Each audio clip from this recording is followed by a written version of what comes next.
오늘은 부르심에 합당한 삶, 이런 제목입니다. 저를 한번 따라하겠습니다. 부르심에 합당한 삶. 우리는 단 한 번뿐인 인생을 보다 가치 있게 살아야 됩니다. 우리 인생은 두 번 살 수가 없습니다. 한 번 지나간 인생은 다시 돌아오지 않습니다. 그러므로 우리가 하루하루 가치 있게 살아가는 것이 얼마나 소중한가, 너무 소중합니다. 그렇다면 어떤 삶이 가치 있는 삶일까요? 대부분의 사람들은 자기 자신이 어떠한 삶을 살고 있으며 어떤 삶을 살아야 하는가에 대해서 별로 생각하지 않습니다. 그저 세상의 가치를 따라서 살아갑니다. 하지만 오늘 여러분들은 무엇 때문에 살고 있습니까? 오늘 여러분들은 무슨 가치로 인해서 살고 싶어 합니까? 바로 이 질문이 에베소 4장에서 바울 사도가 우리에게 묻고 있는 질문입니다. 오늘 이 에베소서는 감옥에서 기록한 책입니다. 바울은 로마 감옥에서 이렇게 말합니다. 오늘 1절에 보니까 너희가 부르심을 받은 일에 합당하게 행하여, 바로 부르심에 합당하게 생활하는 것이 바로 가치 있는 삶이라고 그렇게 말씀하고 있습니다. 여러분, 우리는 창세전에 하나님께서 저와 여러분들을 선택해 주셨고 예수님을 만나게 하셨고 죄사함 받고 하나님의 자녀가 되게 하셨고 천국 백성으로 이제 사명을 가지고 부르심에 합당하게 살 수 있도록 하나님이 지금 우리를 계속해서 인도하고 계시는 줄로 믿습니다. 바울은 우리가 부르심을 받았다고 하면 그 부르심에 합당한 생활을 해야 된다, 그렇게 지금 권면하고 있습니다. 부르심에 합당한 삶이 얼마나 중요한가 하는 것을 깨달아야 돼요.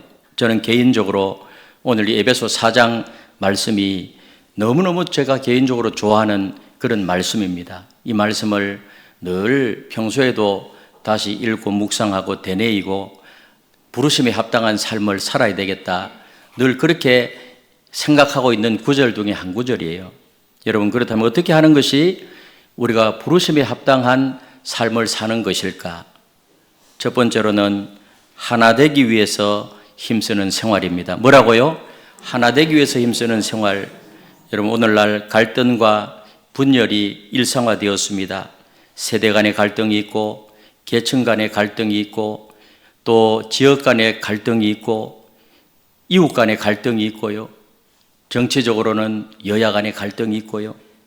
남북 간의 갈등이 있고, 이런 갈등이 심지어는 교회 안에서도 크고 작은 다툼이 끊이지 않습니다. 파벌이 있고 주도권 싸움이 있고 그런 대립이 있어요. 왜 이런 일이 일어나는 것일까요? 적어도 교회 안에서는 이런 일이 일어나지 않아야 돼요. 성경은 우리에게 이런 일이 일어나는 것을 명확하게 진단하고 있습니다. 오늘 3절에 보니 이렇게 말씀합니다. 3절을 같이 읽겠습니다. 시작. 평안에 매는 줄로 성령이 하나 되게 하신 것을 힘써 지키라. 성경은 우리가 하나가 되려고 노력하기 전에 이미 성령께서 하나로 묶어주신 평안의 줄을 놓쳤기 때문이라고 진단하고 있습니다. 이미 성령이 하나 되게 했는데 이 하나됨, 이것을 지금 놓치고 있다는 것이죠. 평안에 매는 줄이 무엇일까요? 만약에 배를 타고 바다를 항해한다고 생각해 봅시다. 배가 바다의 거센 그런 파도에 흔들릴 때 우리가 배 위에서 떨어지지 않도록 하는 그런 줄이 있어요. 묶어주는 줄, 이것이 바로 평안의 줄입니다. 만약에 이 줄이 없다고 하면 바다의 그 파도에 휩쓸려서 그 풍랑 속 바다 속에 빠지고 말 것입니다. 이 줄이 있으면 아무리 흔들려도 배에 안전하게 묶여 있습니다. 마찬가지로 우리 공동체에서도 평안의 줄이 우리를 묶어주는 것이죠. 평안이 우리를 감싸면 아무리 세상이 흔들어도 우리는 하나로 남게 됩니다. 하지만 우리가 이 평안의 줄을 놓쳤어요. 평안이 없으면 분열되고 흩어지게 되는 것입니다. 그래서 지금 한국 교회 안에 흩어지고 분열되고 이러한 일들이 있지 않습니까? 우리의 가정이 깨어지고 있습니다. 우리의 관계가 단절되고 있습니다. 하지만 여기에 중요한 그런 진리가 있습니다. 성경은 우리가 하나 되기 위해서 무엇을 해야 한다고 말씀하고 있지 않아요. 하나 되기 위해서 프로그램을 만들어서 하나됨을 위해서 그렇게 해서 진행을 하고 성경은 그렇게 하라고 말씀하고 있지 않습니다. 이미 성령 하나님께서 우리를 하나 되게 하셨다고 말씀하고 있습니다. 여러분, 성령 하나님께서 이미 우리를 하나 되게 하셨다는 사실을 믿으시기를 바랍니다. 하나님이 이미 만드신 그것을 우리가 힘써 지켜야 된다는 거예요. 여러분, 우리가 할 일은 이미 성령 하나님께서 하나 되게 했기 때문에 그 하나 되게 하신 것을 우리가 해야 할 일은 뭐죠? 힘써 지키기만 하면 된다는 거예요. 왜 그럴까요? 아직도 하나 되게 하지 못하는 회방꾼들이 있기 때문입니다. 우리에게는 아직도 옛 성품이 있어요. 죄의 성품, 옛 성품, 이러한 것이 있어서 하나님이 원하지 않는 방향으로 향하려고 하는 그런 경향이 있다는 겁니다. 그리고 하나님의 교회를 해방하고 분열시키려는 악한 영, 그런 사탄이 여전히 존재하고 그리고 활동하고 있기 때문입니다. 사탄 마귀를 참소자라고 말하고 사이를 갈라놓는다, 이런 뜻을 가지고 있습니다. 그러므로 마귀가 역사할 때, 사탄이 역사할 때는 인간관계가 단절되는 것입니다. 그래서 가정을 깨뜨리고요, 교회를 어지럽게 하고 개인적으로는 하나님과의 관계를 점점 멀어지게 한다는 것입니다. 교회가 하나 되지 못하고 분열이 일어나는 곳에는 사단의 역사가 있을 가능성이 있어요. 그러므로 에베소 6장에 기록된 말씀처럼 하나님의 전신갑주를 입고 하나 되게 하지 못하도록 유혹하는 사탄의 그 모든 것을 대적해야 될 줄로 믿습니다. 예수님의 이름으로 물리쳐야 될 줄로 믿습니다. 그렇게 하면서 오늘 사도 바울은 하나됨의 근거를 쭉 나열해요. 하나됨의 근거가 뭔가? 4절에서 6절까지 말씀해 보니까 한 몸이요, 한 성령이요, 한 소망이요, 한 주님을 모시고 있고 한 믿음이요, 그리고 교회 공동체에 소속되는데 학습과 세례라는 그런 한 세례를 통해서 교인이 되고요, 한 하나님 아버지를 모시고 있고, 이것이 바로 우리의 정체성이라는 것입니다. 우리를 분열시키려는 세상에 압력이 있어도 우리에게는 더 큰 동일성이 있다는 사실, 그래서 하나됨의 근거를 쭉 나열하면서 그러니까 너희들도 하나가 되어야 한다. 여러분, 삼위일체 하나님의 모든 사역이 우리를 하나로 만드는 것입니다. 우리는 세대가 다를 수가 있고요, 계층이 다를 수가 있고, 배경이 다를 수가 있고, 그리고 남녀 차이가 또 얼마나 달라요. 다른 것이 너무 많아요. 다른 것은 틀린 것이 아니잖아요. 하지만 그럼에도 불구하고 우리는 모두 다 같은 하나님 아버지를 모시고 있고요, 같은 예수님을 주인으로 삼고 같은 성령 하나님의 인도하심을 받고 있습니다. 이것이 우리를 하나로 묶는 더 큰 진리입니다. 그러므로 우리는 이제 혼자가 아니에요. 우리는 하나님의 거대한 권속, 가족이라는 사실, 우리는 거대한 하나님의 가족임을 확실히 믿으십니까? 그래서 교회 안에서는 뭐라고 부르죠? 형제님, 자매님, 형제여, 자매여, 이렇게 우리가 부르지 않습니까? 우리가 해야 할 일은 이 놀라운 선물을 다시 인식하고 이미 주어진 평안의 주를 다시 붙잡는 것입니다. 이 평안의 주를 꽉 잡아야 돼요. 우리가 힘써 지켜야 될 줄로 믿습니다.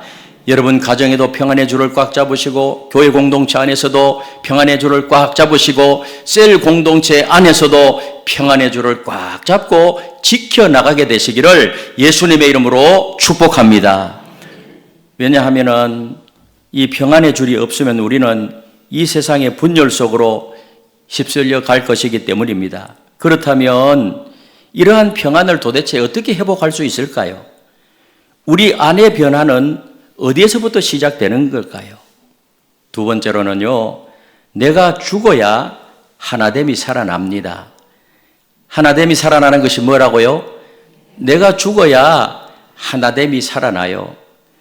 여러분, 어떻게 이 하나됨을 지킬 수가 있는가? 이 놀라운 평안을 우리가 어떻게 유지할 수 있을까요? 오늘 사도 바울은 하나됨의 4가지 덕목을 말해요. 하나됨의 4가지 덕목. 아주 중요한 덕목입니다. 오늘 2절에 보니까 하나됨의 4가지 덕목을 이렇게 말씀합니다. 같이 읽도록 하겠습니다. 시작. 모든 겸손과 온유로 하고 오래 참음으로 사랑 가운데서 서로 용납하고 하나됨의 덕목 네 가지가 뭐죠? 겸손과 온유와 오래 참음과 용납이에요.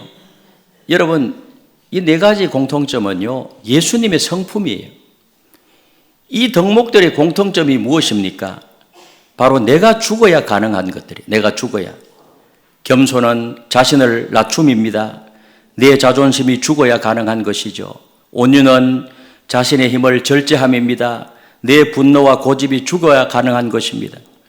오래 참음은 뭐죠? 상대의 실수를 견딤입니다. 내 불만과 원망이 죽어야 가능한 거예요. 용납은 뭐죠? 상대의 부족함을 덮어주는 것 아닙니까? 내 판단과 정죄가 죽어야 가능합니다. 겸손과 온유와 오래 참음과 용납. 이것이 하나 되도록 하는 귀한 덕목이라는 거예요. 그런데 한번 돌아보시기를 바랍니다. 모두가 살아있어요. 모두가 자신의 목소리를 내고요. 자존심을 지킵니다. 자신의 분노를 표출합니다. 자신의 불만을 드러냅니다. 내가 얼마나 헌신했는데, 내 말이 맞는데 왜 안 들어주느냐? 나는 이렇게 했는데 왜 상대는 저렇게 할까? 여러분, 오늘날 교회가 평안을 잃어버리는 결정적인 이유가 무엇입니까? 바로 죽은 자가 없기 때문입니다. 모두가 살아서 자신의 의를 내세우고요, 자기 중심으로 생각하고 판단하고 자기가 옳다는 거예요. 모두가 자신의 옳음을 증명하려고 합니다. 그 결과가 무엇입니까? 그 결과는 싸움과 불신과 분열과 그리고 깊은 영혼의 외로움입니다. 오래전에 어느 마을에 그 두 가정이 있었습니다. 그 두 가정이 있는데 한 가정은요, 싸움이 매일 끊이지 않는 거예요. 남편과 아내가 계속해서 목소리를 막 높이면서 서로를 탓해요. 그리고 이웃의 가정은요, 늘 평화로운 거예요. 같은 상황 속에서도 이 집의 사람들은 웃어요. 그리고 서로를 위해주고 너무 행복해요. 그래서 싸우는 집 주인이 평화로운 이웃집에 찾아갔어요. 당신의 비결이 무엇입니까? 이렇게 물으니까요, 평화로운 집 주인이 웃으면서 이렇게 대답을 했어요. 우리 집은 모두가 죄인들만 살기 때문입니다. 하지만 당신의 집은 모두가 의인들만 살더군요. 우리 집은 다 죄인들만 살기 때문에 이렇게 싸움이 일어나지 않습니다. 여러분, 무슨 뜻이죠? 의인들만 사는 집에서는요, 부인이 물컵을 엎질렀어요. 물컵을 엎질르니까 남편이 소리칩니다. 조심 좀 하지. 왜 조심하지 않고 그러냐고. 소리를 감을 질러요. 그럼 부인이 가만히 있습니까? 예? 당신이 컵을 왜 거기에 두었어요? 당신이 아니었으면 이런 일이 없었어요. 남편이 다시 말해요. 내가 뭘 했어? 그냥 나는 컵을 거기에 놓아두었을 뿐인데, 그 부인이 또 막 화를 내요. 그게 문제야. 당신은 항상 그렇게 대충 해. 싸움은 계속돼요. 별것 아니게 큰 갈등을 일으켜요. 서로의 옳음을 증명하려는 싸움이 그 집을 냉랭하게 만들고 차갑게 만들고요. 평화는 떨어지고 상처는 깊어집니다. 왜일까요? 둘 다 자신이 의롭다고 생각하기 때문에, 둘 다 자신이 옳다고 생각하기 때문에 자기 주장하는 거예요. 둘 다 자신이 맞다고 확신하기 때문에 계속해서 싸우는 거예요. 그런데 죄인들만 사는 집에서는요, 똑같은 상황이에요. 아내가 물컵을 뒤집어 엎었습니다. 하지만 남편의 반응은 달라요. 달려와서 아내의 손을 잡으면서 말해요. 미안해. 내가 컵을 위험한 곳에 뒀네. 앞으로 좀 더 조심할게. 아내가 어떻게 해요? 그렇게 말하니까 고개를 들면서 대답해요. 아니에요. 내가 좀 더 조심해야 했는데 미안해요. 그리고 고마워요. 남편은 웃으면서 말합니다. 우리 함께 닦아내자. 더 훌륭한 남편은 지 혼자 닦죠. 괜찮아. 여러분, 무엇이 달라요? 의인들만 사는 집에서는 자신이 옳은만을 증명하려고 합니다. 그러나 죄인들만 사는 집에서는 자신의 잘못을 인정합니다. 의인들만 사는 집에서는 상대방의 잘못을 탓합니다. 죄인들만 사는 집에서는 자신을 책망하는 거예요. 여러분은 어느 쪽에 서 있습니까? 여러분은 매 순간 어느 쪽을 선택하고 있습니까? 자신의 옳음을 증명하려고 합니까? 아니면 자신의 죄인됨을 인정합니까? 여러분, 교회와 가정의 평안은 내가 옳음을 증명할 때 오는 것이 아니라 내가 죄인임을 인정하고 상대방을 용납할 때 평안이 찾아오게 된다는 사실을 믿으시기를 바랍니다. 그러한 평안이 있을 때 진정한 행복이 이루어지게 되는 것입니다. 여러분, 겸손이 뭘까요? 겸손은 내가 죽고 상대방을 높이는 겁니다. 온유란 무엇일까요? 내가 죽고 상대방의 말을 듣는 것입니다. 오래 참음이란 뭘까요? 내가 죽고 상대방의 변화를 기다리는 것입니다. 용납이란 무엇일까요? 내가 죽고 상대방의 부족함을 품어주는 것입니다. 자신의 의를 십자가에 못 박으십시오. 자존심을 내려놓고 고집을 좀 죽이시고요. 분노를 죽이시고 판단을 죽이시고 그렇게 할 때 비로소 무엇이 일어나는가? 우리 가정과 교회에 하나님의 평안이 깃들기 시작한다는 사실을 믿으시기를 바랍니다. 옆에 있는 분들하고 인사합시다. 죽읍시다. 조금만 더 죽읍시다.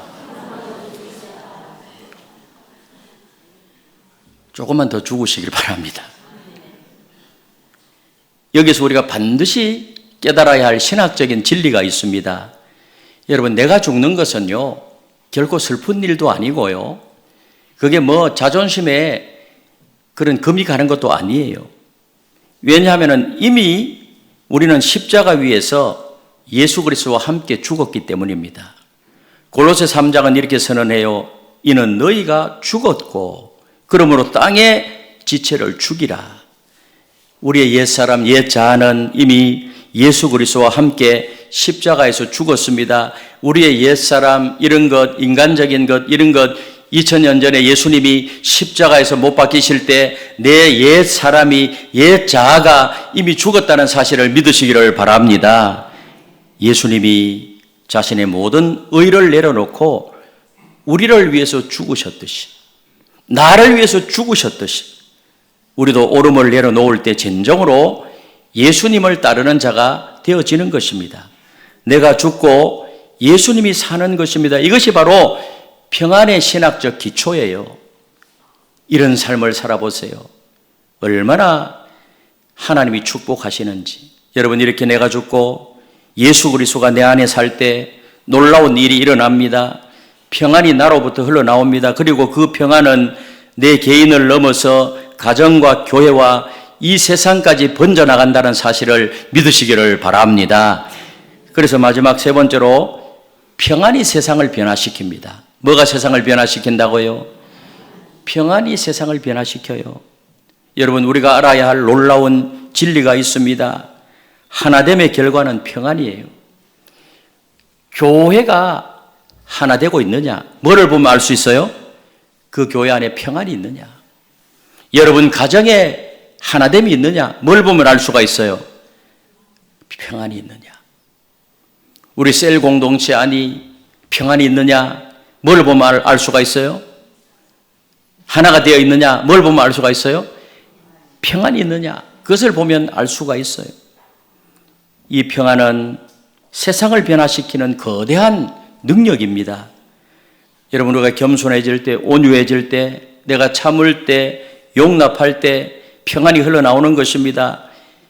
이것은 우리가 만드는 것이 아니에요. 성령께서 우리를 통해서 흘려보내는 것이라는 사실입니다.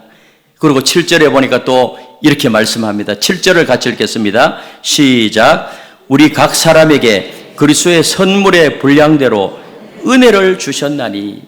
여러분, 각 사람에게 여기에 은혜를 주셨다는 것은 바로 은사를 말해요.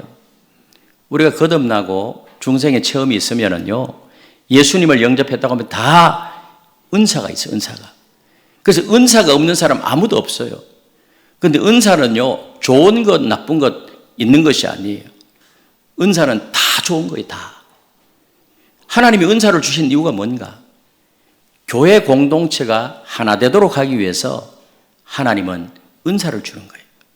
내가 받은 은사가 제일 좋은 은사라고 하면서 튀거나 독특하게 굴어가지고 하나됨이 무너지면 그것은 그 사람이 잘못하는 거란 말이에요. 하나님이 우리 각자에게 다른 은사를 주신 이유는요, 서로의 부족함을 채워가지고 하나의 아름다운 평안의 조화를 만들라고 주신 것입니다. 오케스트라 하면 생각해요. 오케스트라를. 악기가 여러 종류가 있잖아요. 여러 종류의 악기가 전부 다 똑같은 소리를 낸다면 어떻게 될까요? 그것은 아름다운 음악이 아니라 그것은 소음이 되고 말아요. 하지만 각각의 악기가 제 역할을 다하고 어우러질 때 놀라운 하모니가 만들어지잖아요. 그래서 그 여러 악기가 그런 하모니를 만들어내서 소리를 낼 때 그 음악이 얼마나 아름답습니까? 여러분, 우리가 각자의 위치에서 제 역할을 다할 때, 어우러질 때 하나님의 영광스러운 음악이 만들어지는 것입니다. 그리고 그때 우리가 듣는 것이 바로 평안입니다. 평안. 이거는 단순한 감정이 아니고요, 우리를 살리는 영적인 능력임을 믿으시기를 바랍니다. 이런 모습, 평안의 능력은요, 세상의 마음을 감동시키는 힘입니다. 세상은 우리의 외적인 그런 어떠한 것을 보고 감동하지 않아요. 뭐 좋은 프로그램, 뭐 아름다운 그런 건물 이런 것도 어느 정도 도움이 되지만 세상이 진정으로 감동하는 것은 우리 안에 있는 평안이란 말이에요. 평안. 우리의 가정에서 흘러나오는 사랑의 향기입니다. 그래서 남편을 품어주고 아내를 격려해주고요, 자녀를 용납해주는 그런 모습, 세상 사람들은 우리의 말을 듣기 전에 우리의 삶을 보는 것입니다. 부르심에 합당한 그런 삶을 살아가는 저와 여러분들이 다 되셔서 이런 평안의 능력을 가정에서도 경험하게 되시기를 주님의 이름으로 축복합니다. 그리고 우리의 자녀들은요, 우리의 신앙 지식에 감동하지 않아요. 우리 자녀들이 뭐 부모가 신앙 지식이 많다고, 성경을 많이 안다고 그것으로 감동하나요? 우리 자녀들이 배우는 것은 부부 사이의 평안입니다. 부모가 갈등 속에서도 서로를 품으면서 유지하는 그 관계 안의 평안. 아내와 남편도 살다가 보면 또 이렇게 갈등하고 싸울 일도 있어요. 그러나 그럼에도 불구하고 큰 틀에서 보면 평안이 다 이렇게 유지가 돼야 돼요. 그것을 보고 감동을 받는 거예요, 자녀들은. 남자와 여자가 전혀 다른 환경에서 만나서 결혼해서 함께 사는 것이 나는 그게 되게 신기해요. 또 막 사랑을 잘하면 또 자녀도 또 나잖아요. 그게 얼마나 신기해요. 근데 남자와 여자 사이는 또 너무 다른 게 많잖아요. 왜 다른 사람을 하나 되게 하게 하셨을까, 하나님이?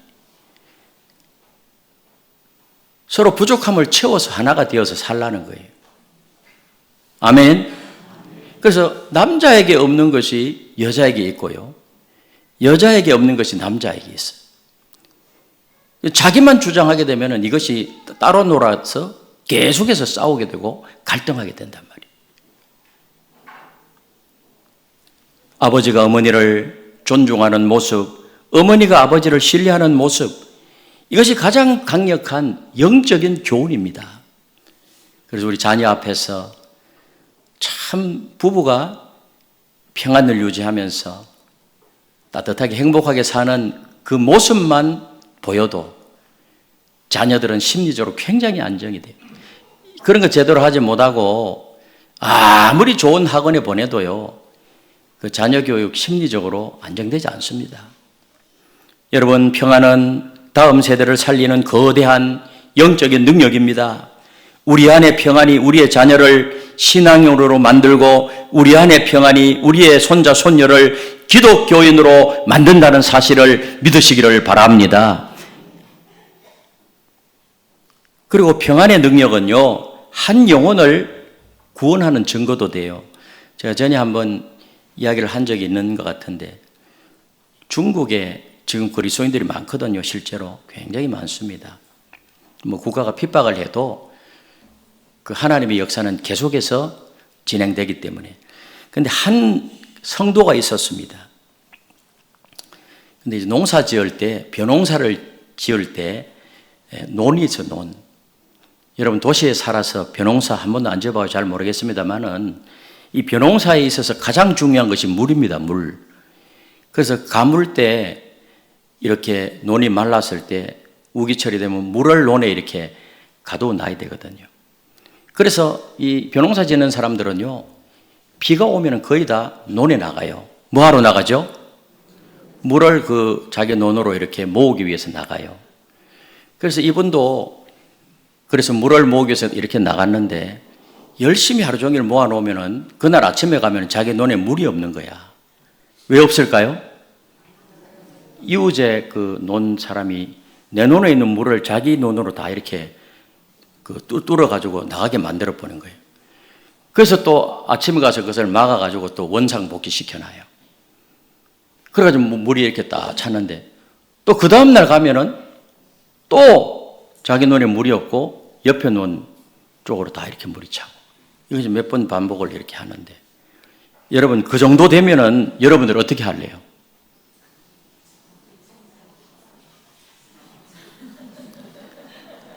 일부 때는 그냥 막 어떻게 할래요? 뭐 감을 지르든지 아니면 피켓 들고 이런 시위를 하든지 가만 안 두죠. 그런 경우에. 근데 이분은요 어떻게 했는가 하면 다른 사람들이 이렇게 생각하지 못하는 방법으로 이제 그 자기의 권리를 완전히 포기했어요. 그래서 이 자신의 논으로 들어가는 이 물줄기를요, 그 상대방 그 이웃의 그 논으로 물이 들어가도록 아예 그냥 그렇게 해버린 거예요. 그렇게 하니까요. 사실은 손해를 감수하는 그런 행동이었습니다. 그렇게 하자 얼마 후에 놀라운 일이 일어났는데 이웃 논 그 주인이 찾아온 거예요. 와서 당신은 정말로 그리스도인이군요. 진짜 예수 믿는 성도군요. 이렇게 말하더라는 거예요. 그리고 나도 당신처럼 예수님을 믿고 따르는 자가 되고 싶습니다. 저도 교회에 나갈래요. 그러면서 아이고 죄송합니다. 미안합니다. 사과를 하더라는 거야. 여러분 이것이 평안의 능력임을 믿으시기를 바랍니다. 우리의 평안을 경험할 때, 우리의 성품을 볼 때, 우리의 용납을 느낄 때 그 영혼이 진정으로 변화된다는 사실을 믿으시기를 바랍니다. 그 한 영혼이 주님께로 돌아오는 그런 역사가 일어났습니다. 여러분 새가족이 교회 문을 열고 들어올 때 그들이 먼저 경험하는 것이 무엇입니까? 여러 가지 많은 것을 경험하겠죠. 그러나 새가족이 경험하는 가장 중요한 것은 이 공동체 안에 흐르는 평안이에요. 우리 인간은 영적인 존재이기 때문에요. 들어와서 딱 상황 보고 식사해 보면은요, 이 교회에 평안이 있느냐 없느냐 금방 알아요. 금방 알아요. 알까 모를까요? 알아요. 따뜻한 인사, 진심 어린 환영, 상대를 존중하는 태도, 서로를 용납하는 분위기, 이것들이 함께 만들어내는 영적 평안. 여러분 우리 교회 안에 평안이 있다면 새가족들이 이곳에서 사랑을 경험하게 될 줄로 믿습니다. 예수님을 따르기로 결단하게 될 줄로 믿습니다. 우리 교회는 지금까지 계속해서 평안을 유지해 왔잖아요. 앞으로도 이 평안을요 계속 성령의 하나 되게 하신 것을 지켜 나가도록 힘써야 될 줄로 믿습니다. 여러분 가정이 평안하고 우리 셀 공동체가 평안하고 우리 교회 공동체가 평안하고 그래서 트러블 메이커가 아니라 늘 피스 메이커가 되고 여러분 이러한 평안은 우리 가정과 교회에만 머물지 않아요. 이 평안은 세상 속으로 흘러갑니다. 직장에서, 학교에서, 지역사회에서, 이웃에게 우리의 평안을 본 사람들이 말합니다. 저들은 다르구나. 저들에게 무언가가 있구나. 이것이 거대한 영적 능력이에요. 우리 한 사람의 평안이 한 영혼을 구원할 수가 있는 것입니다. 여러분 가정의 평안이 이웃 가정을 살릴 수 있음을 믿으시기를 바랍니다. 우리 교회의 평안이 이 도시를, 이 부산 땅을, 이 금정구를 변화시킬 수 있음을 믿으시기를 바랍니다. 이것이 바로 부르심에 합당한 삶의 거대한 그런 능력입니다. 제가 늘 평소에 이야기하는 것 중에 옳은 일을 교회 안에서는 절대로 거칠게 하면 안 된다. 회의할 때나 어떠한 일을 할 때나 리더 되는 분도 마찬가지고요. 하는 이야기를 들어보면 다 맞아요. 우리 교회는 그런 분들이 없는데 어떤 교회에 가보면 말은 맞아. 그런데 그 말을 거칠게 하는 거예요. 일을 거칠게 해요. 그러면 어느 정도 일은 될지 모르나 또 다른 부작용이 일어나는 거예요. 많은 상처받는 사람들이 생기게 되고 무엇보다도 뭐가 깨지는가 하면은 평안이 깨져버리고 마는 거예요. 사랑하는 성도 여러분, 우리 교회 공동체 안에서 상대를 용납하고 세워주는 그런 사람들이 다 되시기를 바랍니다. 정죄하는 목소리보다 격려하는 목소리, 비판보다는 포용을, 내가 변할 때 가정이 변화되고, 내가 변할 때 교회 공동체가 변화되고, 내가 변할 때 우리 셀 공동체가 더 만나고 싶은 그런 공동체가 될 줄로 믿습니다. 자신의 의를 죽이고 고집을 죽일 때 비로소 새로운 평안의 길이 찾아오게 되는 것입니다. 이것이 바로 우리 교회가 나갈 길입니다. 이것이 바로 우리 공동체가 살아날 길입니다. 우리 예수님이 제자들의 발을 씻기셨잖아요. 그 모습이 우리의 모습이 되어야 돼요. 우리 예수님은 자신의 의를 증명하려 하지 않았어요. 대신 영광을 모두 버리고 우리를 위해서 십자가를 지셨습니다. 죽으셨습니다. 이것이 바로 부르심에 합당한 삶입니다. 이것이 내 가정을 살리고 교회를 살리고 세상을 살리는 길입니다. 우리가 이 결단함으로 말미암아서 부르심에 합당한 삶을 살아 오늘 이 시대적인 사명을 감당해 나가는 우리 교회와 여러분 가정과 우리 온 성도들이 다 되시기를 예수님의 이름으로 축원합니다.